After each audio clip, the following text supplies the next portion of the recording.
নমস্কাৰ।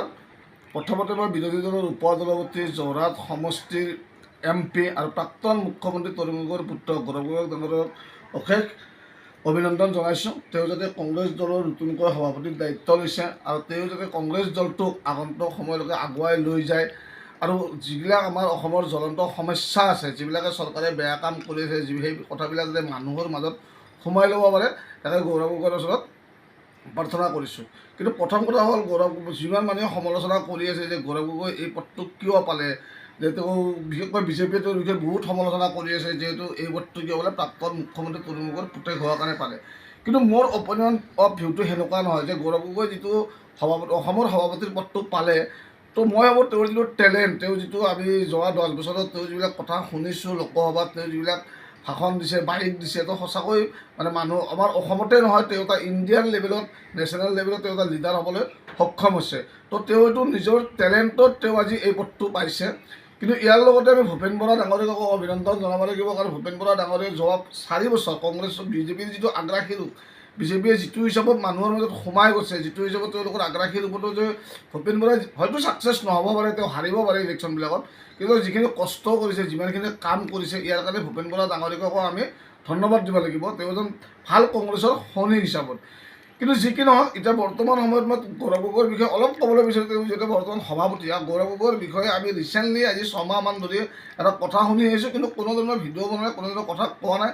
কিয় কোৱা নাই, এইবিলাক মুখ্যমন্ত্ৰী এজনে কৈ আছে, তাত মাত মতাটো আমাৰ ইমান উচিত বুলি নাভাবোঁ। কিন্তু যিহেতুকে এতিয়া গৌৰৱ গগৈ বৰ্তমান কংগ্ৰেছৰ সভাপতি, তো আমিও এজন নাগৰিক হিচাপত, এজন অসমীয়া হিচাপতো আমাৰ ক'ব লগা কিছুমান কথা থাকে।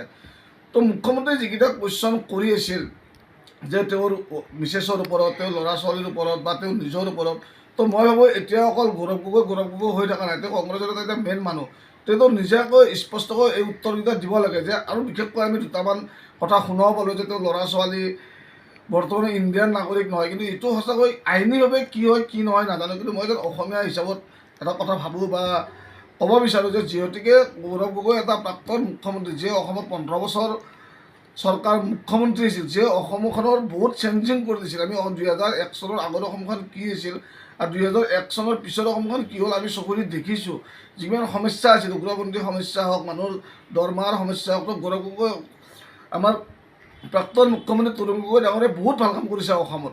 কিন্তু তেখেতৰ এজন সন্তান আৰু তেখেতৰ সন্তানৰ নাতিনীকে যদি আজিও যদি বিদেশী নাগৰিক হয়, যিটো ৰিপুণ বৰা সংবাদমেলত কৈছে, এইটো আইনভাৱে কি হয় কি নহয় মই জ্ঞাত নহয়, কিন্তু এজন অসমীয়া হিচাপত বহুত লাজ্জনক কথা। কাৰণ এজন মুখ্যমন্ত্ৰীৰ নাতিনীয়েকে যদি আজিও যদি ইণ্ডিয়ান নাগৰিক নকয়, ব্ৰিটিছৰ নাগৰিক হৈ থাকে, কিন্তু ইয়াতকৈ কিন্তু লাজৰ কথা বা দুখৰ কথা একো নাই। আৰু কিয় আৰু গৌৰৱ গগৈ বৰ্তমান কি হিচাপত আমাৰ অসমৰ মানুহৰ মাজত আগুৱাই যাব, অসমৰ যিবিলাক উঠি অহা ল'ৰা ছোৱালী আছে বা অসমৰ যিবিলাক জনসাধাৰণে কি কৰিব, আৰু তেওঁৰ নিজৰ ল'ৰা ছোৱালীজনকে তেওঁ আজিলৈকে ইণ্ডিয়ান নাগৰিক নবনালে। কিয় নবনালে?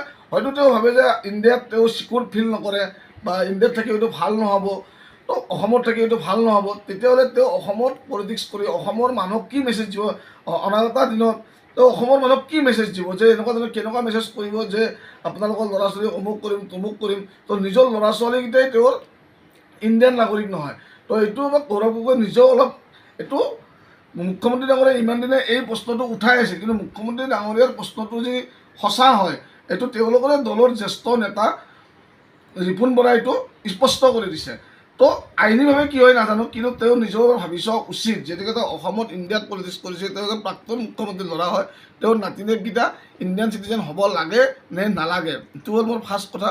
ছেকেণ্ড কথাটো হ'ল যে তেওঁৰ মুখ্য ৱাইফেও পাকিস্তানৰ চৰকাৰৰ পৰা দৰমহা লৈ বোলে স্বীকাৰ কৰিছে, কিন্তু ইয়াক লৈ মই কোনো মাত নামাতোঁ, কাৰণ এইটো তেওঁলোকৰ ফেমিলিৰ মাতা, তেওঁৰ ৱাইফৰ কথা, তেওঁ যিহেতুকে ব্ৰিটিছ নাগৰিক, এইটো মাত নামাতোঁ। এইটো আইনীভাৱে কি হয় কি নহয় নাজানো, ইয়াত কোনো ধৰণৰ কথা নকওঁ। কিন্তু 3 নম্বৰ যিটো কুৱেশ্যন মুখ্যমন্ত্ৰী ইমান দিন কৰি আছিল, যে তেওঁ 15 দিন পাকিস্তানত থাকি আহিছে, ISS ট্ৰেইনিং লৈছে, এইটো কিমান দূৰ সঁচা মিছা আমি গম নাপাওঁ। কাৰণ মই কিন্তু হিমন্ত বিশ্ব শৰ্মাৰ কথা ইয়াত ক'ব বিচাৰা নাই। এজন মুখ্যমন্ত্ৰী হিচাপত মুখ্যমন্ত্ৰীৰ চকীখনৰ পৰা তেওঁ এই কথাষাৰ কৈছে, কথাষাৰ কিমান দূৰ সঁচা মিছা, 10 এপ্ৰিলত কি হ'ব কি নহ'ব আমি তালৈকে ৱেইট কৰি লাভ নাই। কিন্তু গৌৰৱ গগৈ নিজে বৰ্তমান সময়ত স্পষ্টকৈ কৰি দিয়া ভাল, কাৰণ বৰ্তমান সময়ত গৌৰৱ গগৈৰ এটা ফ্ৰেণ্ডছ আছে অসমত, আৰু গৌৰৱ গগৈক বহুত মানুহে নেক্সট CM বুলি ভাবে। আৰু অসমত যদি মই ভাবোঁ, মোৰ নিজৰ মতামত, যে হিমন্ত বিশ্ব শৰ্মাৰ পিছত যদি কোনোবা যদি অসমত মুখ্যমন্ত্ৰী হ'ব পাৰে সেইটো হ'ল গৌৰৱ গগৈ ডাঙৰীয়া। কাৰণ তেওঁৰ যিটো লিডাৰশ্বিপ, তেওঁৰ যিটো কোৱালিটি, কথা কোৱা যিটো ভইচ, তেওঁৰ যিটো টেলেণ্ট সঁচাকৈ মানিবলগীয়া।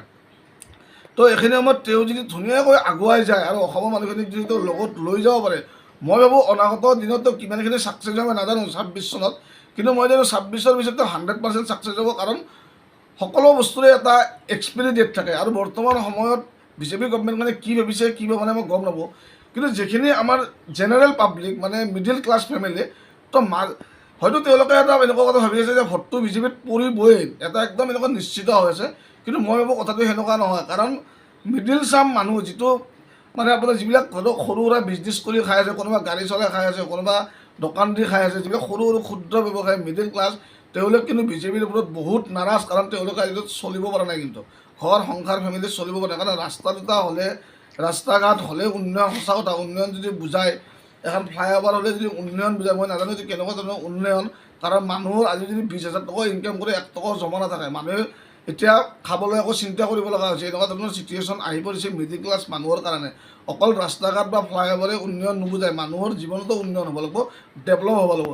এই বস্তুবিলাক যদি গৌৰৱ গগৈ বুজি পায় আৰু এইবিলাক কথা যদি মানুহৰ মাজত সোমাই লৈ যাব পাৰে, মই ভাবোঁ তেওঁ অনাগত দিনত 100% ছাকচেছ হ'ব। আৰু মই এটা কথা ভালকৈ জানো, এতিয়া বিজেপি এনেকুৱা এটা তেওঁক আক্ৰমণ কৰিব। কালিয়ে মই নিউজত দেখা পাইছোঁ যে যেনেকুৱা ধৰণৰ তেওঁক এটা আক্ৰমণ কৰিব আৰম্ভ কৰিছে, তেওঁৰ ল'ৰা ছোৱালীক লৈ, তেওঁৰ ৱাইফক লৈ, তেওঁ নিজক লৈ।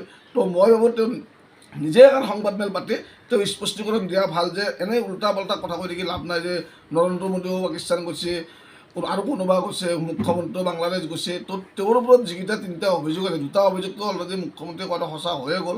তো 3 নম্বৰ যিটো অভিযোগ আছে কিমান দূৰ সঁচা মিছা তেওঁ নিজে স্পষ্টীকৰণ দিয়াটো মই ভাবোঁ ভাল হ'ব। তেতিয়াহ'লে এটা সমাজলৈ এটা ভাল বাৰ্তা যাব। নহ'লে বিজেপি কিন্তু কেনেকুৱা ধৰণৰ পলিটিক্স কৰিব দিব এইটো নিজেও ভবা উচিত। আৰু অসমত বহুত বৰ্তমান সমস্যা আছে, যিবিলাক সমস্যা হয়তো বিজেপিয়ে দেখা পোৱা নাই। যিজন মুখ্যমন্ত্ৰীক আমি বহুত ভৰসা কৰি মানে ভোট দিছিল, কিন্তু বৰ্তমান সময়ত যদি গৌৰৱ গগৈ যদি সেইটো লৈ যাব পাৰে মানুহৰ মাজলৈ, তো মই ভাবোঁ 100% ছাকচেছ হ'ব। আজি নহয় কালি ছাকচেছ হ'ব।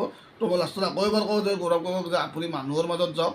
আপুনি যদি বহুত ডাঙৰ ডাঙৰ মানুহৰ মাজত নাথাকে, কথা শুনি নাথাকে, যে পাব্লিকে কি বিচাৰে, জনসাধাৰণে কি বিচাৰে, তাৰ মাজলৈ সোমাই যাওক। আপুনি আজি নহয় কালি ছাকচেছ হ'ব। থেংক ইউ, ধন্যবাদ।